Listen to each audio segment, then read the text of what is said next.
हाँ जी साध संगत जी, दर्शन हो गए। हाँ जी, गुरुद्वारा श्री दाता बंदी छोड़ ते दर्शन बहुत प्यारा गुरुद्वारा बना हुआ है। सबको आना चाहिए। अपना इतिहास, सिक्खी इतिहास की दिवाली हम क्यों मनाते हैं आखिर, वो जानना चाहिए। वो आप देखेंगे गाइड भाई साहब ने बहुत अच्छा समझाया था, है ना। और जानते भी होंगे सब लोग, लेकिन फिर भी ऐसा है कि एक विजिट जरूर करना चाहिए, क्योंकि डिटेल में नहीं जानते होंगे मेरे ख्याल में। इतिहास की जानकारी सबको होनी चाहिए, अपनी रूट्स का पता सबको होना चाहिए। आप बैठिए, मैं थोड़ा खड़ा ही रहूँगा। गुरु साहब का इतिहास बताते हैं ना।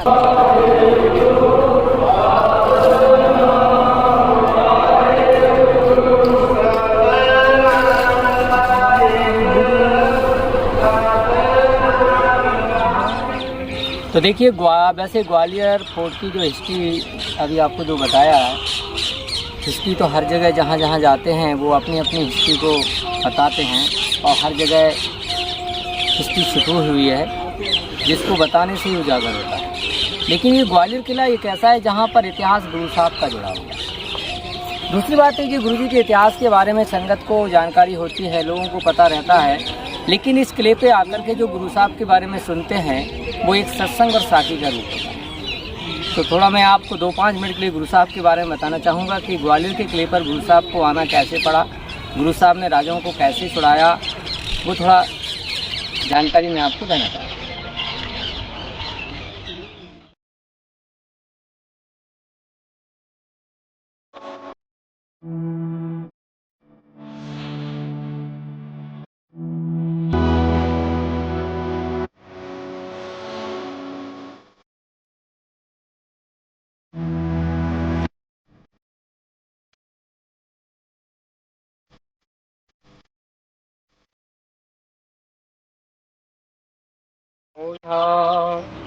सर श्री अकाल। तो देखिए, ग्वालियर के किले पर छहवासा हरगोविंद साहब जी आकर के रहे हैं 2 साल 3 महीने। यहाँ पर छहवासा हरगोविंद साहब जी के आने के कुछ 2 महत्वपूर्ण कारण माने जाते हैं। इनमें एक तो है चंदू की दुश्मनी का कारण। चंदू जहांगीर का सेनापति था, वजीर था, वो गुरु परिवार से दुश्मनी रखता है। लेकिन उसने गुरु परिवार से दुश्मनी क्यों रखी? उनकी दुश्मनी का कारण बना उसकी लड़की का रिश्ता। पहले नाई और ब्राह्मण के द्वारा रिश्ते तय होते थे, तो चंदू ने भी अपनी लड़की के रिश्ते के लिए नाई ब्राह्मण को भेजा।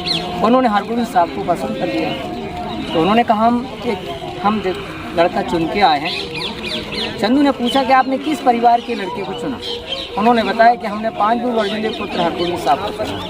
वो कहते नहीं, वो रिश्ता नहीं हो पाएगा, क्योंकि वो परिवार छोटा, हमारा परिवार बड़ा, यानी अपने को बड़ा और गुरु परिवार को छोटा बना। तो उन्होंने जो भरने के लिए कहा कि ग्वालियर के किले पर गुरु साहब को तपस्या करने के लाने भेजा गया, यानी ग्वालियर के किले पर यहाँ पर गुरु साहब आए तो चालाकी के द्वारा आए। वो उसमें चालाकी चंदू की भी थी और जहांगीर भी थी। जहांगीर की दुश्मनी ये थी कि जहांगीर का लड़का खुसरो था, वो पंजाब की स्टेट पर मंत्री होता है। एक बार खुसरो में और जहांगीर में किसी बात को लेकर झगड़ा दे, जहांगीर अपने लड़के को मारने के लिए जाता है, तो वो डर करके 5 गुरु अर्जुन देव जी की शरण में पहुंचा। 5 गुरु अर्जुन देव जी ने मदद कर दी। इस बात का उसे बुरा लगा।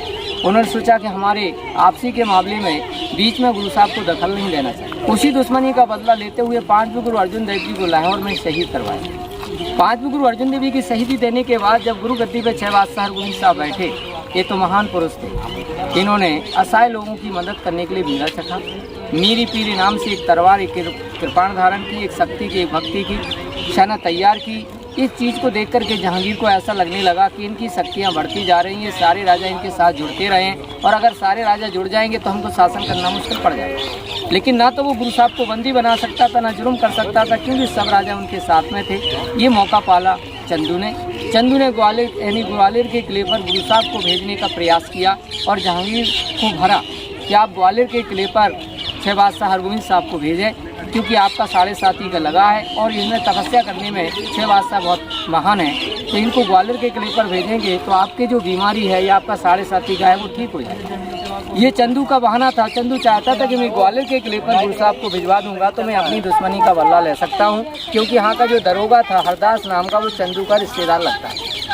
जहांगीर को बात अच्छी लगी। ये तो मौके की बात है, इस बहाने से हम ग्वालियर के किले पर गुरु साहब को भेज देंगे तो इनमें इनकी जो एक यूनिटी बन रही है, ये यूनिटी को टूट जाएगी, यानी पब्लिक से हट जाएंगे। जब छहवासा हरगोविंद साहब जी यहाँ पर आए तो यहाँ पर बंधे हुए राजाओं को देखा। ये वही खंबे हैं जहाँ पर 52 राजे एक एक खंबे से बंधे हुए थे। और शहबाज साहब ने यहाँ पर जब राजाओं को बंधे हुए देखा तो उनको बड़ा दुख हुआ। लेकिन जब राजाओं ने अपने बीच में गुरु साहब को देखा उनको बड़ी खुशी होने लगी। उनको लगा कि हमारे गुरु बीच में आ गए, अब हमारे यहाँ से जाने का समय आ गया है। तो उनके प्रेम के आंसू झलकने लगे। उन्होंने इनको धीरज बनाया कि आप जो है संतुष्टि रखिए और आप धीरज रखिए, हम आपके आए हैं तो आपकी कुछ ज़रूर मदद करेंगे।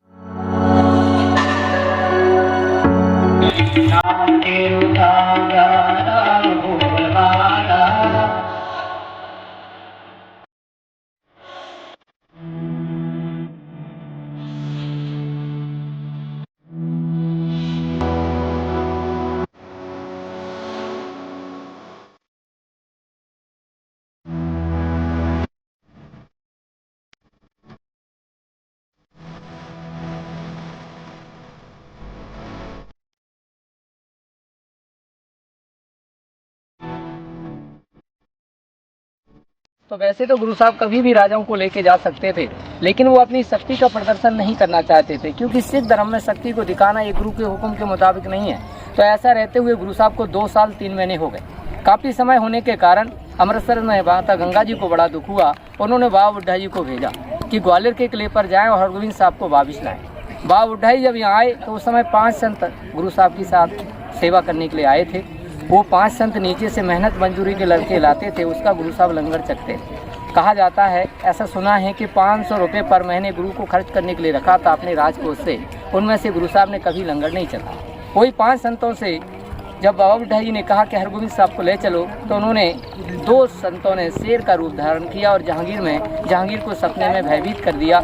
जहांगीर की पत्नी मलका नूर जान शाह मियां मीर से पूछा कि कारण क्या है कि बीमार रहते हैं, इनको सपने में शेर दिखते हैं। उन्होंने कहा कि आपने गलती की है, एक संत को बंदी बना के रखा है, उनसे जाके माफ़ी मांगो, उनको छोड़ दो।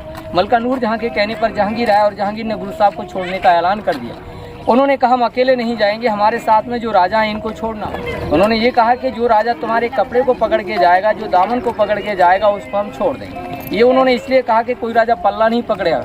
पल्ला का मतलब होता है किसी के सामने झुकना, किसी का एहसान लेके जाना है। तो राजा किसी का पल्ला नहीं पकड़ते थे, ये राजाओं की एक अंदर की खासियत थी।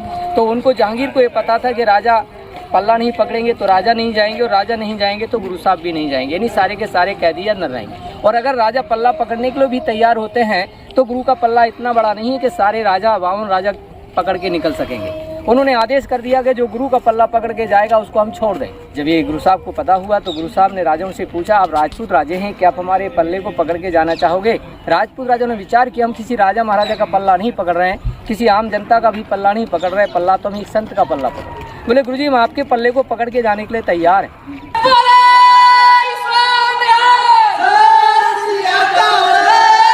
साहब ने विचार किया कपड़ा छोटा है, राजा बहुत सारे, कैसे निकाला जाए। लेकिन गुरु तो महान थे, उन्होंने सोचा जहांगीर ने कपड़े को पकड़ के ले जाने के लिए वचन दे दिया है। जहांगीर ने तो नहीं कहा कि गुरु के दामन का एरिया, कपड़े का एरिया कितना छोटा कितना बड़ा होना चाहिए। इसलिए उन्होंने रातों रातों 52 कली के चोले का निर्माण किया।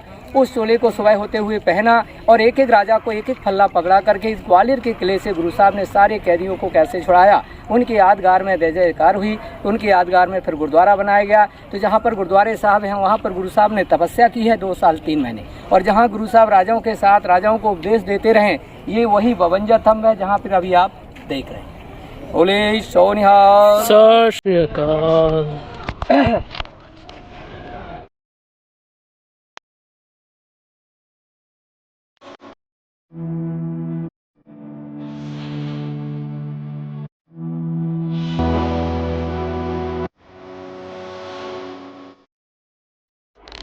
दोस्तों अंदर तो वीडियो नहीं बनाने देंगे, किसी भी गुरुद्वारे के अंदर वीडियो आपको नहीं बनाने देते, तो आप दर्शन ऐसे ही कर लीजिए।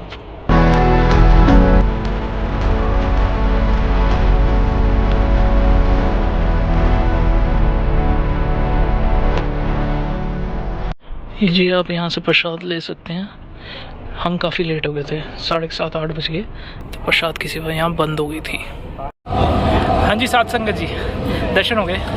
हाँ जी, गुरुद्वारा श्री दाता बंदी छोड़ ते दर्शन बहुत प्यारा गुरुद्वारा बना हुआ है। सबको आना चाहिए, अपना इतिहास, सिक्खी इतिहास की दिवाली हम क्यों मनाते हैं आखिर वो जानना चाहिए। वो आप देखेंगे गाइड भाई साहब ने बहुत अच्छा समझाया था, है ना।